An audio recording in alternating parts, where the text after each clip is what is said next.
안녕하세요. 오늘도 사연살롱을 찾아주셔서 감사합니다. 은혜 갚은 까치 이야기 다들 아시죠? 미천한 짐승도 은혜를 입으면 어떻게든 갚으려고 한다는데 만물의 영장이라고 불리는 인간들은 오히려 그 반대인 것 같아요. 은혜를 갚기는커녕 원수로 갚는 놈들이 비일비재하니까요. 저도 한때는 내 남편이 그런 인간인 줄 알았어요. 결혼 20주년을 앞두고 돌연 어린 여자랑 살아보겠다며 이혼을 요구한 남편놈한테 엄청난 배신감을 느꼈었거든요. 그러다 얼마 전에 우연히 남편과 재회하게 되었는데 1년 사이에 몰라보게 수척해진 남편 몰골을 보고 엄청 놀랐지 뭐예요. 그런데 그보다도 지난 20년 동안 제가 모르고 살았던 기가 막힌 비밀을 알게 됐다는 게 더 큰 충격이었어요. 나를 둘러싸고 있던 견고한 세상이 하루아침에 산산조각이 나버린 것 같은 기분에 도저히 혼자 감당하기 힘들어서 이렇게 사연을 보내게 되었습니다. 최근에 평균 결혼 비용이 3억 4천만 원이 넘는다는 기사를 봤어요. 집값이 오른 만큼 전세 보증금도 많이 올라서 이런 금액이 나온 것 같긴 하지만 그래도 그렇지 너무한 게 아닌가 싶더라고요. 결혼 적령기를 20대 후반에서 30대 초중반으로 봤을 때 그 나이에 돈을 모으면 얼마나 모은다고 그런 큰 돈을 감당할 수 있겠어요. 결국엔 부모님한테 손을 벌리거나 은행에 빚을 내서 신혼을 시작한다는 얘긴데 이게 잘못돼도 한참 잘못된 게 아닌가 생각해요. 그러니 돈이 없어서 결혼도 못한다는 말이 나오는 거죠. 그런데 생각해보면 그건 제가 결혼을 하던 20여 년 전에도 그랬던 것 같아요. 저랑 남편도 결혼자금 때문에 결혼을 미뤄야 하나 고민을 했었거든요. 상고를 졸업하기도 전에 작은 광고회사에 취직해 할머니 병원비를 책임지며 살고 있었어요. 제 나이에 비해 버거운 책임이었지만 저로서는 당연한 일이라고 생각했어요. 왜냐하면 저희 할머니는 아들 내외를 대신해 저를 난전해서 생선을 팔아 키워내신 분이거든요. 저희 부모님은 제가 5살 때 이혼을 하셨어요. 서로 저를 키울 형편이 안 돼서 아빠가 저를 할머니 댁에 맡겼는데 맡길 때는 곧 데리러 오겠다고 했지만 제가 성인이 될 때까지 연락도 한 번 없었어요. 할머니 혼자 사시는 것도 버거우실 텐데 혹까지 달게 됐으니 얼마나 걱정이셨겠어요. 그런데도 할머니는 끝까지 저를 시설에 보내지 않으시고 저를 키우셨어요. 엄동설안이고 삼복더이고 시장바닥에서 생선을 팔면서 말이죠. 비록 하루 벌어서 하루 사는 불안한 생활이었지만 저는 할머니라는 버팀목이 있어서 외로운 줄 모르고 자랐어요. 학교에서 아이들이 저한테 생선 비린내가 난다고 놀릴 때도 속상하긴 했지만 못 견딜 정도는 아니었어요. 도시락 반찬으로 햄이나 돈가스가 아닌 고등어 조림에 김치를 싸온다고 놀릴 때도 하나도 창피하거나 친구들이 부럽지 않았어요. 할머니가 해주시는 고등어 조림을 제가 제일 좋아하기도 했고 가질 수 없는 거를 바라면서 비참함을 느끼고 싶지 않았어요. 그래서 나에게 주어진 것에 만족하면서 사는 걸 어릴 때부터 터득했던 것 같아요. 하지만 아이답지 않은 이런 모습이 할머니가 보시기엔 가슴이 아프셨던가 봐요. 누구한테 들었는지 모르겠지만 학교에서 아이들이 저한테 생선 비린내가 난다고 놀렸다는 걸 아시고는 제 옷을 빨 때면 섬유유연제를 넣고 헹궈주셨어요. 할머니 옷은 빨래비누로만 빠는데 말이죠. 남들이 보기에는 별것 아닌 걸지 모르겠지만 그 작은 것 하나에도 할머니의 사랑을 느낄 수 있었어요. 그래서 고등학교 2학년 때 할머니가 치매 판정을 받게 됐을 때 하늘이 무너지는 기분이었어요. 제가 굳이 상고에 진학한 이유가 빨리 취직해서 할머니가 힘들게 일하지 않으시도록 하려고 그랬던 건데 그럴 기회조차 박탈당한 것 같았어요. 아직 저는 아무런 힘도 없는데 할머니는 벌써 기억을 잃어가시니까 제게 있어서는 삶의 목표가 사라진 거나 마찬가지였어요. 동네 반장님 도움으로 정부에서 지원금도 받고 자원봉사자들 분들의 도움도 받아가며 할머니를 모실 수 있었지만 1년도 안 돼서 할머니 상태는 심각하게 악화되었어요. 이제는 저를 알아보는 시간보다 못 알아보는 시간이 더 길어졌거든요. 툭하면 집을 나가셔서 경찰 아저씨 도움으로 할머니 찾는 걸 반복하고 잠깐이라도 저나 자원봉사자분이 자리를 비우면 가스불을 켜서 불을 낼 뻔하거나 쓰레기를 온 집안에 풀어헤치기도 하셔서 결국엔 시설에 보낼 수밖에 없게 됐어요. 제 인생의 대부분을 그 작은 집에서 할머니와 둘이 살아온 저로서는 할머니의 빈자리가 너무도 크게 느껴졌어요.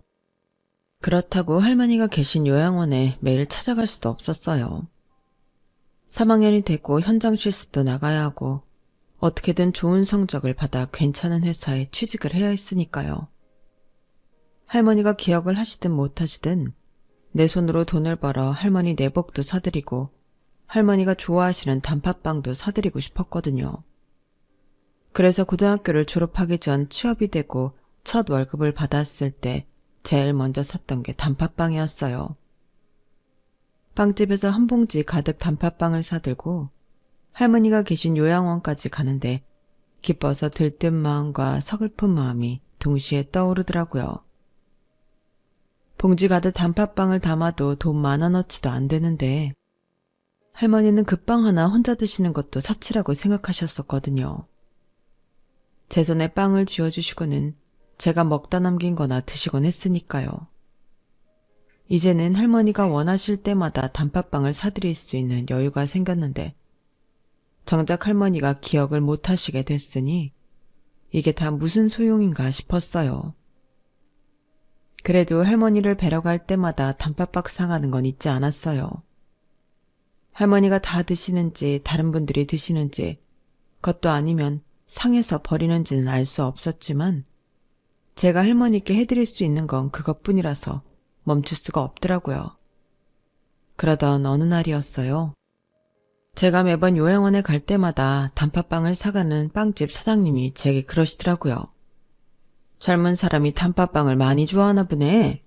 아가씨 덕분에 우리 빵집 공장장이 단팥빵에 특히 신경을 쓴다니까. 그래서 말인데 우리 공장장 한번 만나보지 않겠어? 내 사람이라서 하는 말이 아니라 사람이 진짜 진국이야. 요즘에 그런 청년도 없다고. 성격도 좋지, 부지런하지. 게다가 제빵 기술도 최고지. 만나보면 후회 안 할 거야. 어때? 생각지도 못한 소개팅 주선에 당황해서 대답도 못하고 서 있는데 그때 가게 안쪽 빵 공장에서 하얀 가운을 입은 남자가 갖고 온 빵을 들고 나왔어요. 그런데 저를 보자마자 얼굴이 발갛게 변하더라고요. 그걸 보고 알았어요. 이 사람이 빵집 아저씨가 말하던 바로 그 공장장이라는 걸요. 머리 위로 길쭉하게 솟은 모자를 써서 그런지 키가 꽤 커 보이더라고요. 얼굴을 자세히 보지는 못했지만 인상은 착해 보였어요. 한마디로 호감형이었어요. 딱히 소개팅을 할 생각은 없었지만 그래도 사람이 싫진 않았어요. 빵집 사장님한테 그런 말을 들어서 그런가 빵집에 갈 때마다 나도 모르게 눈길이 빵 공장 쪽으로 향했어요. 그리고 은근슬쩍 공장장 얼굴을 훔쳐보게 되더라고요. 그렇게 몇 달을 어색한 분위기 속에 빵집에 드나들었는데 그러다 우연한 기회에 공장장과 의외의 장소에서 마주치게 되었어요. 그 장소는 다름 아닌 출근길 버스 안이었어요. 제가 타는 정류장에서 내려야 할 사람이 버스 안에 버젓이 남아있는 게 의아해서 몇 번이나 곁눈질로 살폈어요. 그러다 눈길이 마주쳤는데 공장장이 먼저 목 인사를 해주더라고요. 얼떨결에 저도 인사를 하고는 아무 일도 없는 듯 고개를 돌렸는데 마음은 자꾸만 공장장이 있는 쪽으로 쏠리더라고요. 출근길 버스 안이라서 사람들이 수시로 타고 내리기를 반복했고 어느 지점을 지난 순간부터는 뒤쪽에 앉을 자리가 나기 시작했어요. 저는 앞쪽에 서 있었고 공장장은 뒤쪽에 서 있었기 때문에 뒤쪽으로 이렇게 빈자리가 난 걸 알면서도 선뜻 그쪽으로 갈 수 없었어요. 그런데 그때 누가 제 어깨를 툭툭 치더라고요. 돌아보니 공장장이었어요. 저기 여기 앉으세요. 그러면서 자기 앞에 빈자리를 손으로 가리켰어요. 괜찮다고 사양하려는데 하필 그때 버스 기사님이 그 브레이크를 밟는 바람에 휘청거리게 됐고 어이없게도 공장장이 말한 그 자리에 털썩 앉게 되었지 뭐예요. 그 상황이 너무 창피하고 민망해서 아무 말도 못한 채 고개를 푹 숙였어요. 그런데 그때 제 머리 위에서 공장장 목소리가 들리더라고요.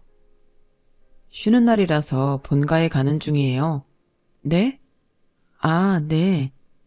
제가 묻지도 않았는데 상황 설명을 하는 공장장을 보니 이상하게 긴장이 풀리더라고요. 그래서 조금은 편한 마음으로 앉을 수 있었어요. 그 말을 시작으로 공장장은 긴장한 표정이 역력한데도 얘기를 이어갔어요. 처음엔 이 사람이 왜 이러나 싶었는데 가만 보니까 딴에는 용기를 내서 말을 거는 것 같아서 저도 진지하게 들어주게 되더라고요. 그날 그렇게 30분가량 버스를 타고 가는 동안 저는 공장장이 어린 시절부터 왜 제빵사가 됐는지, 형제 관계부터 앞으로 꿈에 대한 것까지 정말 많은 정보를 들을 수 있었어요. 만약 제가 회사 근처에 도착해 먼저 내리지 않았다면 몇 시간을 더 들어야 했을지 모르겠네요. 그런데 중요한 건 그런 얘기를 듣는 게 싫지 않았다는 거예요. 당시 제 일상은 회사와 집, 그리고 할머니가 계신 요양원, 이 세 곳이 다였거든요. 만나는 사람들도 회사 사람들과 요양원 사람들이 고작이었고요. 제 또래의 이성과 일이 아닌 일상적인 대화를 나눠보는 건 몇 년 만에 처음이었기 때문에 살짝 들뜨기도 했던 것 같아요. 팍팍하던 제 일상이 남들처럼 평범한 하루가 될 수 있다는 걸 그때 처음 알았어요. 그 시절 제 머릿속에는 내가 해나가야 할 것들밖에는 없어서 마음의 여유조차 없었거든요. 그런데 공장장과 대화를 나눈 30분 동안은 저도 평범한 20대로 돌아갈 수 있었어요. 그날 이후 빵집에 들릴 때면 공장장은 기다렸다는 듯 홀로 나왔어요. 그리고는 전보다 친근한 표정으로 인사를 해주었어요. 그렇다고는 해도 나름 긴장한 티는 났지만요. 우리 두 사람의 달라진 모습에 빵집 주인은 자기 몰래 언제 이렇게 가까워졌냐고 놀리면서도 반기는 분위기였어요. 급게 하루는 연극표를 주면서 주말에 데이트라도 하라고 하더군요. 공짜 연극표 때문이었는지 아니면 그냥 서로 끌려서 그랬는지는 모르겠지만 이번만큼은 거절하지 않았어요. 고등학교를 졸업하기 전부터 직장 생활을 시작했던 저로서는 모든 게 다 처음이었어요. 해화동에 가보는 것도 처음이고 연극 관람을 하는 것도 처음이었어요. 특히나 그걸 이성과 함께 보는 거라서 더더욱 가슴 떨리는 순간이었죠. 아직도 그날을 생각하면 입가에 미소가 떠오를 정도로 생애 첫 데이트는 제 인생에서 가장 행복했던 순간이었어요. 사실 그 당시 저도 그렇고 공장장도 그렇고 청춘을 즐길 만큼 넉넉한 상황은 아니었어요. 당시 공장장은 저만큼이나, 아니 오히려 더 고된 일상을 살아가고 있었거든요. 어릴 때 부모님이 교통사고로 일찍 돌아가시는 바람에 고모집에서 살았어요. 넉넉치 않은 집에 군 식구로 살게 돼서 눈칫밥을 좀 먹었죠. 어릴 때 먹고 싶어도 못 먹었던 빵을 실컷 먹으려고 제빵일을 시작했는데 초창기에는 하루 세 끼 빵만 먹고 살았던 것 같아요. 특히 좋아하는 건 단팥빵인데 그래서 단팥빵만큼은 자신 있게 만들 수 있어요. 세희 씨도 단팥빵을 제일 좋아하죠. 네? 아, 저는 소시지빵을 좋아해요. 단팥빵은 요양원에 계시는 할머니한테 가져가느라 샀던 거예요. 아, 그렇구나. 난 또 세희 씨가 주말마다 단팥빵을 한 봉지 가득 싸가는 걸 보고 단팥빵을 엄청 좋아하는 줄 알았는데 내가 착각했네요. 그런데 주말마다 할머니 뵈러 가는 거예요? 할머니랑 사이가 좋았나 봐요. 할머니가 저를 키워주셨거든요. 엄마 아빠 대신. 그날 내가 왜 그랬는지 모르겠지만 지금까지 아무한테도 말하지 않았던 제 처지를 공장장한테는 솔직하게 다 털어놓았어요. 부모한테 버림받고 할머니 손에서 자란 사실은 누구한테도 말한 적이 없었거든요. 창피해서 그랬던 게 아니라 다른 사람들이 나를 색안경 끼고 볼까봐 그게 겁이 나서 말하지 못했던 거지만요.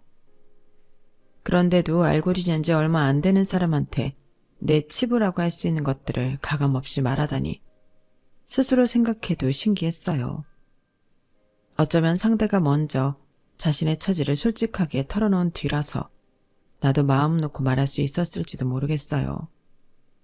따지고 보면 저나 공장장이나 또래들에 비해 힘겨운 인생을 살아가는 사람들이었기 때문에 공감대가 형성됐던 건지도 모르겠어요. 나만 사는 게 힘든 줄 알았는데 곁에 나와 비슷한 사람을 보니까 왠지 모르게 안도하게 됐어요. 그래서 그런가 알게 된 지 얼마 안 된 사이인데도 서로 의지하게 되고 많이 가까워질 수 있었어요. 비록 시작은 빵집 사장님의 주선이었지만 정작 가까워진 건 서로의 환경 탓이었던 것 같아요. 늘 가슴속에 할머니에 대한 미안함과 현실에 대한 두려움으로 가득했는데 공장장과 함께 있을 때는 순간이나마 이런 현실을 잊을 수 있었어요. 나도 그냥 평범한 20대일 수 있었으니까요. 남들이 보기엔 그저 가난한 도청춘일지 몰라도 제게 있어 공장장은 유일한 쉼터이자 안식처였어요. 딱히 누가 먼저 사귀자고 말을 한 적은 없었지만 어느 순간 돌아보니 우리는 이미 사귀고 있더라고요. 금전적으로 넉넉하지 않은 데이트였지만 둘이 있어서 마냥 좋았어요. 그렇게 사귄 지 2년이 조금 넘은 시점에 오지 않기를 바랐던 순간이 찾아왔어요. 저희 할머니께서 세상을 떠나셨거든요. 부모님이 살아계시긴 해도 이미 연락이 끊긴 지 오래였고 친인척들은 있는지 없는지도 몰랐기 때문에 할머니 장례는 오롯이 제 몫이었어요. 하지만 아직 세상 경험은 미천하던 저로서는 뭘 어떻게 해야 하는지도 모르겠더라고요. 그때 유일하게 달려와준 사람이 바로 공장장이었어요. 지금 생각해보면 당시 공장장도 갓 서른이 된 나이일 뿐이었는데도 능숙하게 모든 일을 처리해 주었어요. 주변에 딱히 부를 사람도 없고 형편도 안 돼서 장례식 없이 할머니 유골을 납골당에 모셨는데 그마저도 공장장이 아니었다면 불가능했을 거예요. 사실 할머니가 살아계실 때와 돌아가신 뒤에 제 일상이 크게 달라진 건 없었어요. 이미 수년 전부터 할머니는 요양원에 계셨기 때문에 저는 혼자 살고 있었으니까요. 하지만 심적인 부분은 달랐어요. 제 안에 반이 도련해진 것처럼 늘 허전하고 허기가 느껴지는 것 같았거든요. 가장 저를 힘들게 했던 건 나를 위해 고된 인생을 살아내신 할머니께 아무것도 해드린 게 없었다는 거예요. 부모도 버린 나를 키워주신 고마운 분인데 말이죠. 평소라면 통장에 흔적만 남기고 사라지던 월급이 잔고로 남았고 그 돈이 쌓여가는 만큼 할머니께 잘 해드리지 못한 죄책감이 더욱 커져갔어요. 그럴 때마다 공장장은 곁에서 힘이 되어 주었지만 그 정도로는 부족했어요. 제빵일은 새벽 5시부터 시작되는데 그래서 빵공장 근처에서 숙소 생활을 하거든요. 일이 일찍 시작되기 때문에 우리가 만날 수 있는 시간대는 퇴근 후 2-3시간이 고작이었어요. 우리 결혼할까? 그러면 함께 있을 수 있는 시간도 늘어나잖아. 그럼 동생들 학비랑 생활비는? 결혼하면 못하는 거지. 나도 내 가정을 꾸려야 하니까. 그래도 돼? 도훈 씨 집에서 그러라고 할까? 고모님이 허락 안 하실 것 같은데. 결혼하자는 말을 듣고 기쁜 마음보다 앞섰던 건 바로 이런 걱정이었어요. 남편은 자신이 벌어서 사촌 동생들 학비며 고모님 댁 생활비를 책임지고 있었거든요.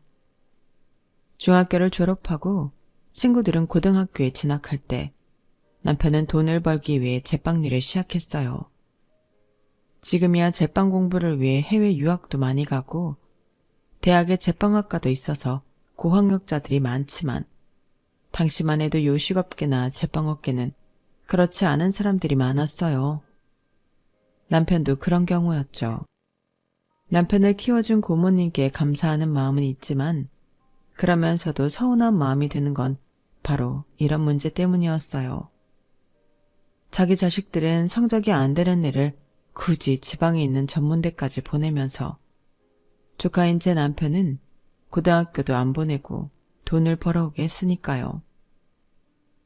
제빵사들은 직업 특성상 가게 사장님이 마련해주는 숙소에서 생활하며 숙식을 제공받는데 그래서 매달 버는 월급은 자기 학위에 따라 고스란히 모을 수도 있었어요. 지금까지 10년이 넘는 시간 동안 남편은 대부분의 월급을 고모님 댁에 보내고 있었고 결혼 얘기를 하던 그 순간까지도 수중에 1,000만 원도 없었어요. 1,000만 원이 다 뭐예요? 100몇십만 원이 다였는걸요. 그런데도 고모님은 결혼을 하겠다는 남편의 말에 대뜸 이러셨다네요. 그럼 생활비는?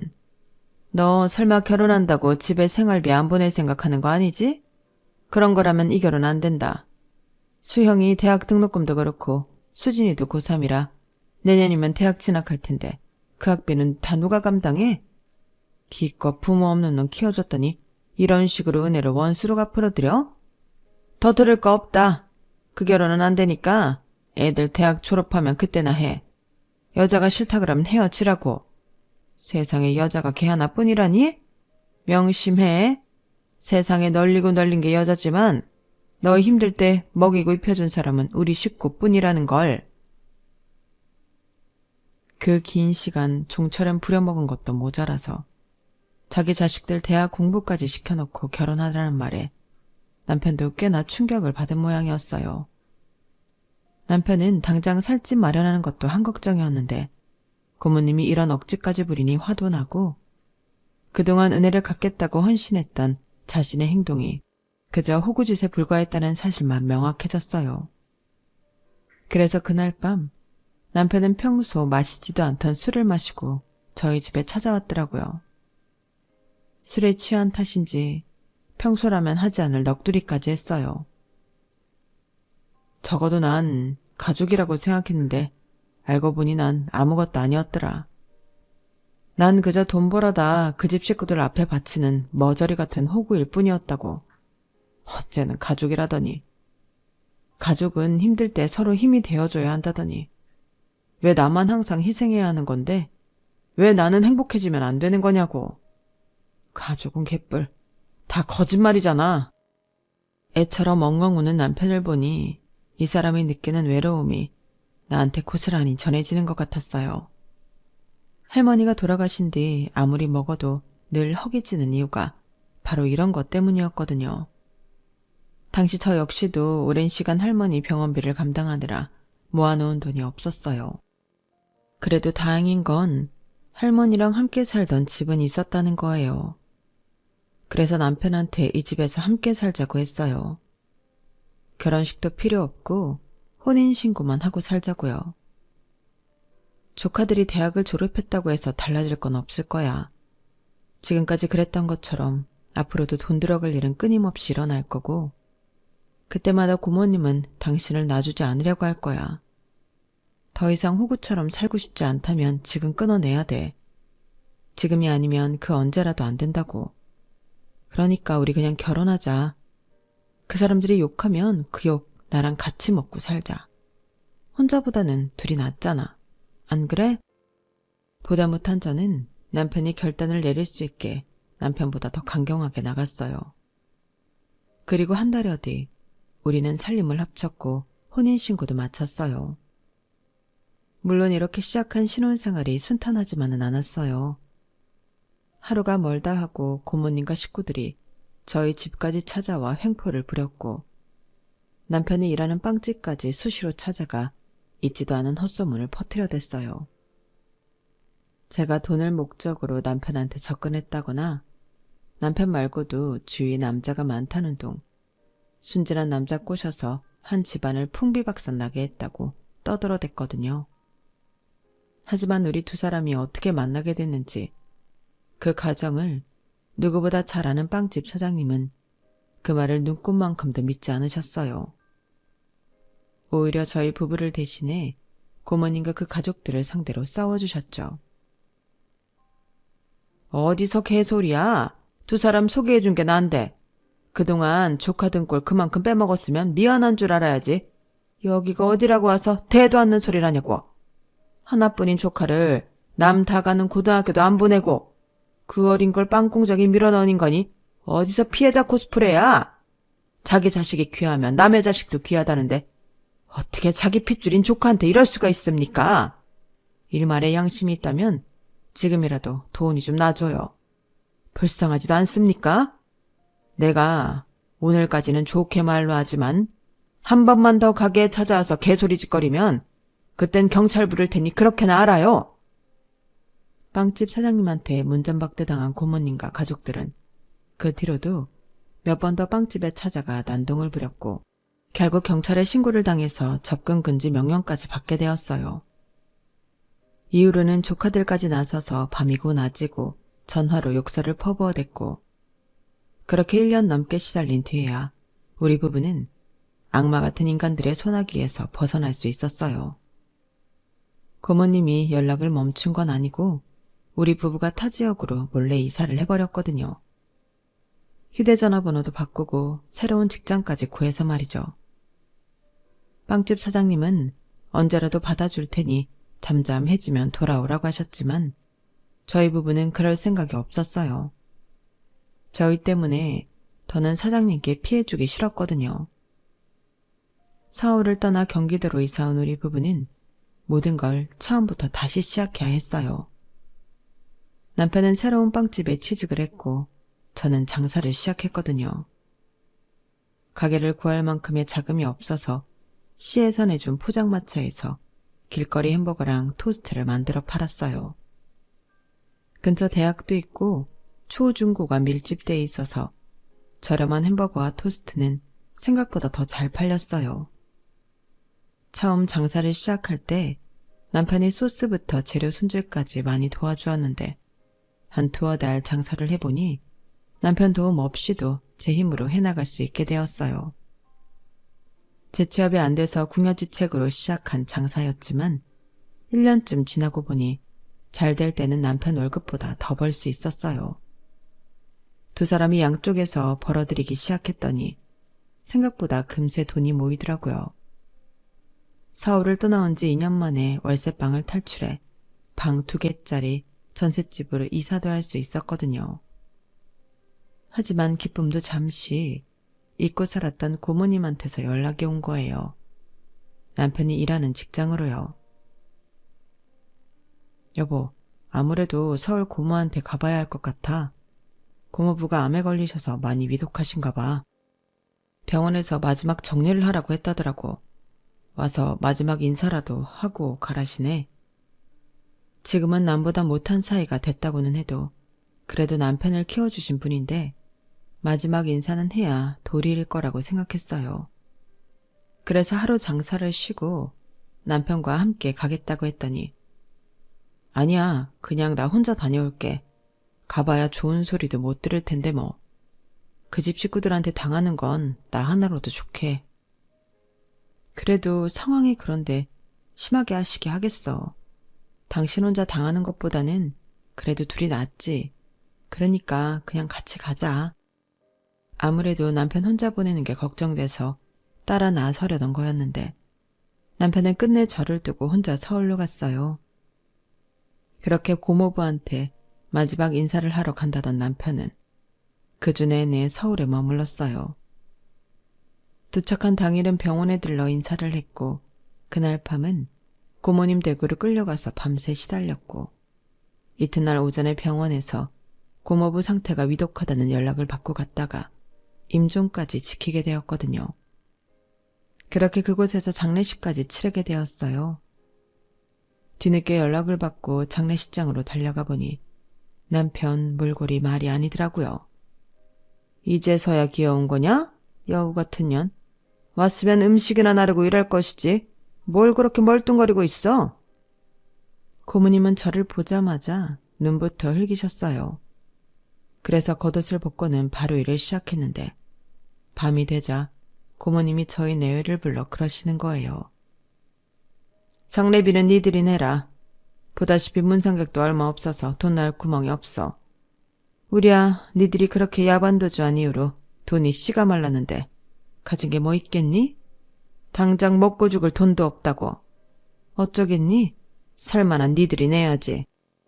자기 남편 장례비를 대신 내라는 걸 이렇게 당당하게 말하다니 염치 없는 건 여전했어요.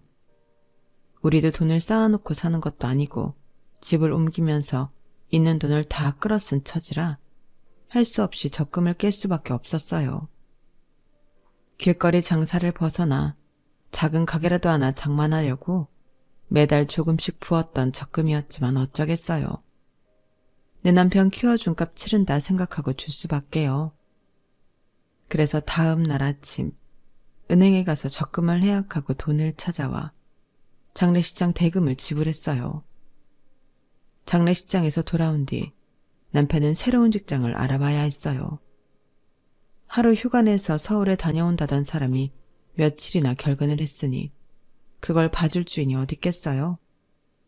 빵집도 장사를 해야 하는걸요. 그래서 남편이 재취업을 할 때까지 저 혼자 벌이로 살게 되었죠. 그래도 제 장사는 비록 길바닥에서 추위와 더위랑 싸워가며 하는 일이었어도 남의 눈치 볼 일은 없잖아요. 며칠 문 닫았다고 손님들이 무슨 일이 있었냐고 묻는 게 다였으니까요. 그런데 남편의 재취업이 생각보다 쉽지 않더라고요. 가장으로서 벌이도 없고 기껏 제가 모아둔 돈까지 고모부 장례식 비용으로 써버린 게 못내 미안했던 남편은 대놓고 내색은 안 해도 소가리를 하는 듯 보였어요. 그래서 제가 먼저 남편한테 부탁을 했어요. 자기야, 일자리 나올 때까지 나랑 같이 장사하면 어때? 요즘 손님이 부쩍 늘어서 혼자 장사하기 벅차거든. 그렇다고 사람을 쓰기도 그렇고 말이야. 그러니까 일당 아낀다 생각하고 자기가 좀 도와주라.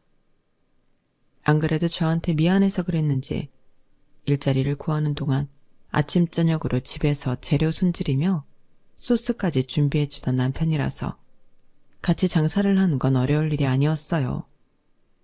그렇게 우리 부부는 같이 장사를 하게 됐고 애초에 일자리를 구할 때까지만 하려고 했던 말이 무색하게 그 일이 있기 전까지 함께 장사를 하게 됐어요.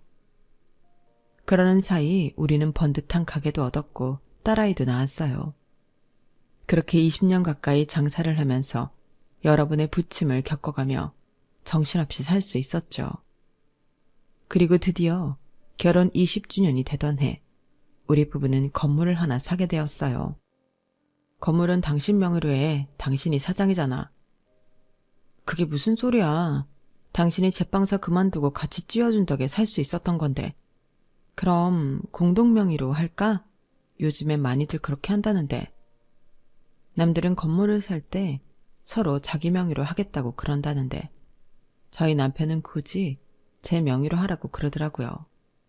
아무래도 자기보다는 제가 돈복이 많은 것 같다나요? 그래서 나중에 마음이 바뀌면 공동 명의로 해주기로 하고 일단은 제 명의로 건물을 샀어요. 그런데 건물주가 되고 일주일도 안 돼서 남편이 이러지 뭐예요. 우리 이혼하자. 실은 나 여자가 생겼거든. 나도 남자라고 젊은 여자랑 살고 싶지 뭐야. 집이랑 건물은 당신이 가져. 난 내 소유의 차 한 대면 족하니까 서류에 도장만 찍어줘. 당신 미쳤어? 그걸 지금 말이라고 하는 거야? 젊은 여자랑 살겠다고 이혼을 하자고? 여보, 당신 내가 아는 내 남편 맞아? 어떻게 사람이 이렇게 변할 수가 있어? 그럼 우리 가은이는 어쩌고? 딸 자식도 버리고 젊은 여자랑 살겠다고 집을 나가겠다는 거야 뭐야? 그러자 남편은 심드렁한 표정으로 툭 내뱉었어요. 그냥 당신이 키워. 나랑 같이 살아봤자 지랑 나이 차이도 별로 안 나는 여자한테 엄마 소리하고 살 수도 없을 텐데. 난 짐 싸서 내일 아침에 집 나갈 테니까 이 이혼 서류에 당신 목 채워서 법원에 제출해. 하루아침에 싹 달라진 남편은 그렇게 옷가방 하나만 달랑 들고 집을 나갔어요. 내가 알던 남편이 아닌 것 같았어요. 도대체 이 사람이 왜 갑자기 변한 건지 아무리 생각해도 떠오르는 게 없더라고요. 그래서 기다리면 순순히 집으로 돌아올 거라고 믿고 이혼 서류 제출은 미루고 있었어요. 그런데 며칠 뒤 제 휴대폰으로 웬 여자가 전화를 했더라고요. 자신은 제 남편이랑 만나는 여자인데 혼인신고를 해야 하니 빨리 이혼 서류 정리를 해달라고요. 그 말을 듣고 나니 이제야 현실감이 느껴졌어요. 남편이 나를 떠났다는 것도 확실히 알겠더라고요. 그래서 그 길로 서랍에 넣어두었던 이혼 서류를 가정법원에 제출했어요. 남편과 다시 만난 건 출석 기일이었던 날이었어요. 판사 앞에서 이혼 의사 확인을 해야 했거든요. 이후 이혼 확인서를 받고 주민센터에 이혼 신고를 하고서야 우리 부부는 20년간의 부부 생활을 완전히 청산할 수 있었어요. 그렇게 저는 딸아이와 둘이 살게 되었어요. 이혼을 하고 1년이 지나도록 남편한테는 단 한 번도 연락이 없었어요. 저는 물론 딸아이한테까지도요. 이 사람이 정말 나랑 딸아이를 사랑하기는 했나 의심이 갈 정도였죠.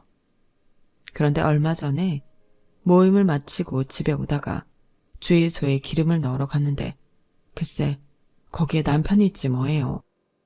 1년 사이 무척 수척해진 모습으로 주유일을 하고 있더라고요. 딱 보니 젊은 여자한테 차이고 폐인이 된 것 같았어요. 생각 같아서는 모른 척하고 돌아설까 했지만 한편으로는 꼴 좋다고 욕설이나 실컷 해주고 싶다는 생각도 들었어요. 아직까지 남편에 대한 미움이 남아있는 탓이었죠. 그래서 일부러 남편이 서 있는 자리에 차를 세웠어요.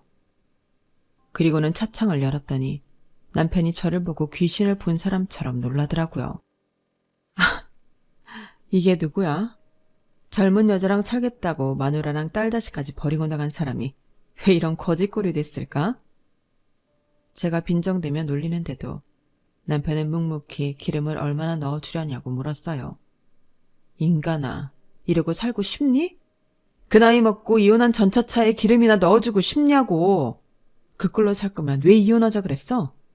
잘 살 자신도 없으면서 왜 내 가슴에 못 박고 나갔냐고.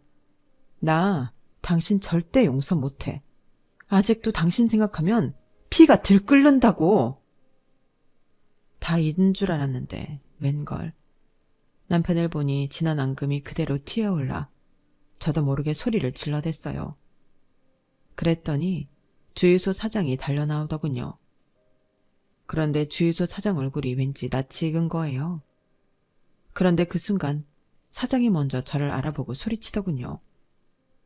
도훈이 섹시하냐? 나 기억 안 나? 빵집 사장. 그제야 가물가물했던 기억이 확실해졌어요. 남편과 저를 이어주려고 했던 그 빵집 사장님이시더라고요. 사장님은 제 차를 옆으로 빼게 하더니 제게 그러시는 거예요. 아, 왜 이제야 찾아온 거야? 여기 있다는 소식은 어떻게 알고 온 건데? 아니다. 길게 말할 거 없이 일단 도훈이 저 친구부터 당장 데리고 가. 간이식한 지 얼마 안 돼서 지금 몸이 말이 아니라고. 내가 숙소에서 쉬라고 그렇게 말했는데도 기어이 저러고 나와서 일을 하지 뭔가. 이러다 송장 하나 치를 판이야. 간이식이요? 저 사람이 왜요? 불과 1년 전까지만 해도 건강진단 받았을 때 아무 이상 없었는데요. 누가 이식을 받았대? 고문지 뭔지 그 인간이 찾아와서는 지 아들 다 죽게 생겼다고 기어이 도훈이 간까지 떼어갔잖아. 현병할 것들. 그랬으면 사람 몸이 온전해질 때까지 보살펴 주든가. 어떻게 수술 받자마자 토사구팽을 해. 내가 며칠만 늦게 발견했어도 도훈이 저 친구 이 세상 사람 아니었을 거야. 혹시라도 고모네 식구들이 그쪽한테 찾아가 돈 뜯어낼까봐 이혼까지 하고 수술대에 올랐나 보던데 그거 모르고 이혼한 거야? 그 말을 듣는데 순간 눈물이 핑 돌았어요. 안 그래도 이상하다 생각했었거든요. 남편이 외도를 했던 흔적도 없고 하루 종일 저랑 붙어서 장사를 했던 사람이라 그럴 시간도 없었는데 갑자기 왜 이러나 했으니까요. 그런데 그게 다 고모님 식구들한테서 저를 보호하려고 했던 행동이라니. 그래서 그 길로 싫다는 남편을 억지로 데려다 병원에 입원부터 시켰어요. 수술한 부위에 염증이라도 생기면 큰일이니까 일단 몸부터 추스르게 해야 할 것 같았거든요. 남편의 병상을 지키다 잠깐 잠이 들었는데 누가 제 얼굴을 조심히 쓰다듬는 게 느껴지더라고요.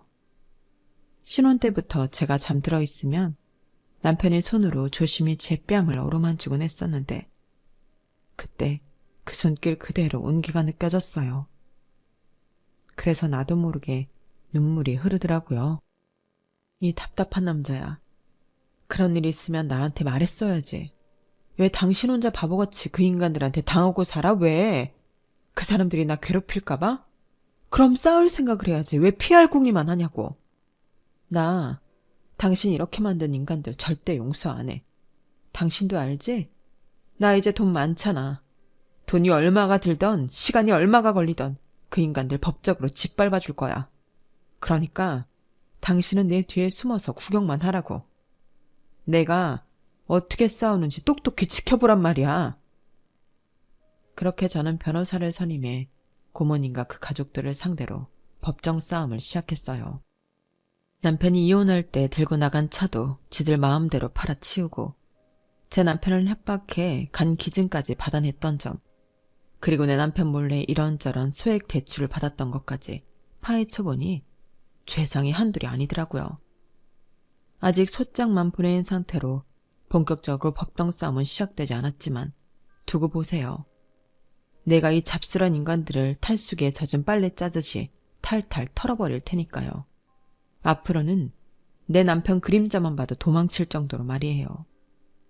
그리고 이참에 남편한테도 똑똑히 알려줄 거예요.